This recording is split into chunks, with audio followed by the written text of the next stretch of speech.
Hacker को समझना क्यों जरूरी है? क्योंकि असली साइबर सुरक्षा हमले को समझने से शुरू होती है। नमस्कार। कभी सोचा है कि एक हैकर असल में सोचता कैसे है? आज चलिए इसी रहस्य से पर्दा उठाते हैं। हम साइबर सुरक्षा की दुनिया में थोड़ा और गहरा गोता लगाएंगे, ये समझने के लिए कि हमारी ये जो डिजिटल दुनिया है, ये आखिर काम कैसे करती है और सबसे जरूरी, हम इसे महफूज कैसे रख सकते हैं। सन त्सू की ये बात सदियों पुरानी है, लेकिन आज भी साइबर सुरक्षा की नींव यही है। देखिए, इससे पहले कि हम हमलावर को समझें, सबसे पहला सवाल तो ये है कि हम बचा क्या रहे हैं। हमारी डिजिटल संपत्ति, मतलब हमारे डिजिटल एसेट्स हैं क्या, और उनमें कहाँ-कहाँ कमजोरियां हैं। तो ठीक है, पहला कदम उठाते हैं, खुद को जानना। जब हम कहते हैं सूचना सुरक्षा या इंफॉर्मेशन सिक्योरिटी, तो इसका असली मतलब क्या है? हम आखिर किस चीज को बचाने की कोशिश कर रहे हैं? तो सूचना सुरक्षा या इन्फोसेक, जैसा कि इसे कहते हैं, वो इन्हीं डिजिटल एसेट्स को महफूज रखने के बारे में है। इसे ऐसे समझें जैसे अपनी ऑनलाइन दुनिया के चारों तरफ एक मजबूत किला बना रहे हों और ये पक्का कर रहे हों कि उस किले की चाबियां सिर्फ सही लोगों के पास हों। उस किले का जो पहला पिलर है वो है गोपनीयता, मतलब कॉन्फिडेंशियलिटी। बहुत सीधा सा सिद्धांत है, जो जानकारी संवेदनशील है उसे प्राइवेट ही रहना चाहिए, जैसे कि पर्सनल ईमेल्स या किसी कंपनी के बिजनेस सीक्रेट्स। मकसद बस ये है कि इन्हें सिर्फ वही लोग देख पाएं जिन्हें देखने का हक है। दूसरा पिलर है अखंडता, यानी इंटेग्रिटी। इसका मतलब है ये भरोसा कि जानकारी बिल्कुल सही है, उसमें कोई छेड़छाड़ नहीं हुई है। जरा सोचिए, अगर कोई हैकर किसी के बैंक अकाउंट का बैलेंस बदल दे या मेडिकल रिकॉर्ड में एलर्जी की जानकारी ही बदल दे, तो इंटेग्रिटी इसी तरह के खतरनाक बदलावों को रोकती है।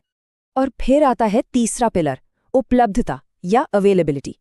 मतलब सीधी सी बात है, जब जानकारी की जरूरत हो तब वो मौजूद हो। अगर कोई जरूरी डेडलाइन पर अपनी फाइलें ही ना खोल पाए, तो फिर दुनिया का सबसे सेफ डेटा भी किस काम का। अवेलेबिलिटी यही पक्का करती है कि डिजिटल टूल्स हमेशा तैयार रहें। ठीक है, तो अब हम ये जान गए कि हम बचा क्या रहे हैं। ऐसी जानकारी जो गोपनीय हो, सटीक हो और जरूरत पड़ने पर उपलब्ध हो। तो अब सिक्के का दूसरा पहलू देखते हैं। चलिए दुश्मन के दिमाग में झांकते हैं। हर साइबर अटैक, चाहे वो कितना ही कॉम्प्लिकेटेड क्यों न लगे, उसे एक बहुत ही सिंपल से फॉर्मूले में फिट किया जा सकता है। इसके लिए 3 चीजें चाहिए, एक मकसद, एक तरीका और एक कमजोरी। बस जब ये तीनों चीजें एक साथ मिल जाती हैं तो अटैक हो जाता है। अब ये जो मकसद है, ये कुछ भी हो सकता है। कोई साइबर क्रिमिनल पैसों के लिए रैंसमवेयर का इस्तेमाल कर सकता है। कोई हैकटिविस्ट ग्रुप अपनी बात रखने के लिए किसी सरकारी वेबसाइट को ठप कर सकता है। या हो सकता है कोई नाराज कर्मचारी ही बदला लेने के लिए डेटा लीक कर दे। तो वजह हमेशा पर्सनल होती है। मकसद के बाद आता है तरीका, जिसे एक्सपर्ट्स की भाषा में TTPs कहते हैं, मतलब tactics, techniques and procedures. Tactics हो गया बड़ा वाला गोल, जैसे नेटवर्क के अंदर घुसना है। टेक्निक्स हो गए उसके लिए इस्तेमाल होने वाले टूल्स, जैसे कि एक फिशिंग ईमेल। और प्रोसीजर्स मतलब उस टूल को इस्तेमाल करने का पूरा स्टेप बाय स्टेप प्लान। और ये हमें हमारे अटैक फॉर्मूले के आखिरी और सबसे जरूरी हिस्से पर ले आता है, कमजोरी यानी वल्नरेबिलिटी। देखिए, एक अटैकर के पास दुनिया भर के मकसद और तरीके हो सकते हैं, लेकिन अगर उसे कोई दरवाजा खुला ना मिले, कोई कमजोरी ना मिले जिसका वो फायदा उठा सके, तो वो कहीं नहीं पहुंच सकता। ये कमजोरियां आती कहाँ से हैं? कहीं से भी आ सकती हैं। हो सकता है कोई सिंपल सी गलत सेटिंग हो, जैसे सर्वर पर कोई पोर्ट खुला छोड़ दिया गया हो, या फिर डिजाइन ही असुरक्षित हो, मतलब बनाते समय सिक्योरिटी के बारे में सोचा ही नहीं गया। और अक्सर वजह होता है ह्यूमन एलिमेंट। किसी ने फिशिंग लिंक पर क्लिक कर दिया या कोई कमजोर सा पासवर्ड इस्तेमाल कर लिया। कुछ कमजोरियां तो हमारी टेक्नोलॉजी की जड़ों में ही हैं। देखिए, इंटरनेट के जो शुरुआती बिल्डिंग ब्लॉक्स थे, उन्हें सिक्योरिटी से ज्यादा ओपननेस के लिए बनाया गया था। ये कुछ ऐसा है जैसे एक घर तो बना दिया पर मेन दरवाजे पर ताला ही नहीं लगाया। काम तो चलता है पर घुसपैठियों के लिए रास्ता भी खुला रहता है। वहीं दूसरी तरफ है कॉन्फ़िगरेशन वल्नरेबिलिटीज, जो हमारी अपनी गलतियों से पैदा होती हैं, जैसे पासवर्ड 123 जैसा कोई कमजोर पासवर्ड रखना, या नए राउटर पर जो डिफ़ॉल्ट एडमिन पासवर्ड आता है उसे कभी न बदलना। ये तो हमलावरों को खुली दावत देने जैसा है। और सच तो ये है कि ये जो इंसानी गलतियां हैं, यही हमलों के सबसे आम दरवाजे खोलती हैं। तो अब हमारे पास तीनों चीजें हैं, मकसद, तरीका और कमजोरी। अब चलिए इन सबको एक साथ जोड़ते हैं और देखते हैं कि असल दुनिया में अटैकर्स इन चीज़ों का इस्तेमाल करके कैसे-कैसे हमले करते हैं। अगर देखें तो हमलों को मोटे तौर पर 5 कैटेगरी में बांटा जा सकता है। पैसिव अटैक्स का मतलब है छिपकर सुनना। एक्टिव अटैक्स में सिस्टम के साथ सीधी छेड़छाड़ होती है। क्लोज इन अटैक्स के लिए अटैकर का पास होना जरूरी है। इनसाइडर अटैक्स कोई भरोसे वाला इंसान ही करता है।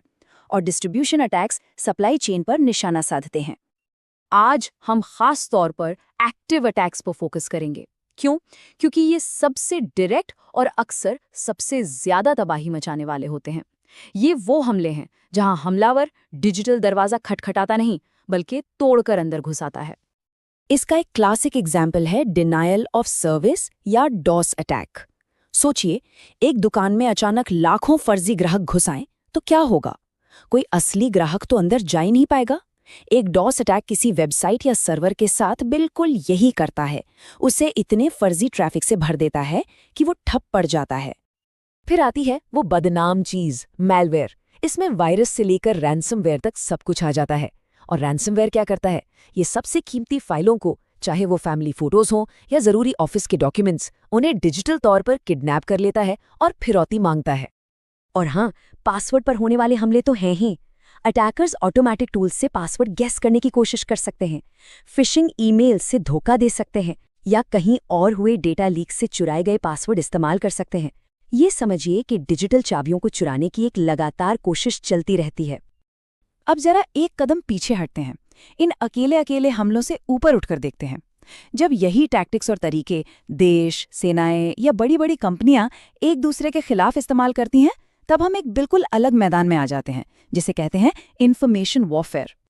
इंफॉर्मेशन वॉरफेयर के आप कह सकते हैं 2 चेहरे हैं, एक डिफेंस और दूसरा ऑफेंस। डिफेंसिव वॉरफेयर का मतलब है अपने खुद के सिस्टम और डेटा को मजबूत करना, अपनी दीवारों को और ऊंचा करना। और ऑफेंसिव वॉरफेयर का मतलब है दुश्मन की दीवारों को तोड़ना, उनके सिस्टम में गड़बड़ी पैदा करना और एक स्ट्रेटेजिक एडवांटेज हासिल करना। और ये डिजिटल जंग कई शक्लें ले सकती है। ये दुश्मन के कमांड एंड कंट्रोल सिस्टम पर हमला हो सकता है ताकि उनमें अफरा तफरी मच जाए। ये साइकोलॉजिकल वॉरफेयर भी हो सकता है, जहां ऑनलाइन झूठी खबरें फैलाकर हौसला तोड़ा जाता है। ये सब डिजिटल हथियार हैं जिनका इस्तेमाल असली दुनिया में फायदा उठाने के लिए होता है। तो ये सब हमें एक आखिरी लेकिन बहुत जरूरी सवाल पर लाकर खड़ा कर देता है। हमने शुरुआत की थी सन त्ज़ू की बात से, अपने दुश्मन को जानो। इस नए डिजिटल जंग के मैदान में क्या सिर्फ अपना बचाव करना काफी है, या फिर खुद को बचाने के लिए क्या हम सबको एक हमलावर की तरह सोचना सीखना ही पड़ेगा? इसी सवाल के साथ आज की बात खत्म करते हैं। जुड़ने के लिए शुक्रिया।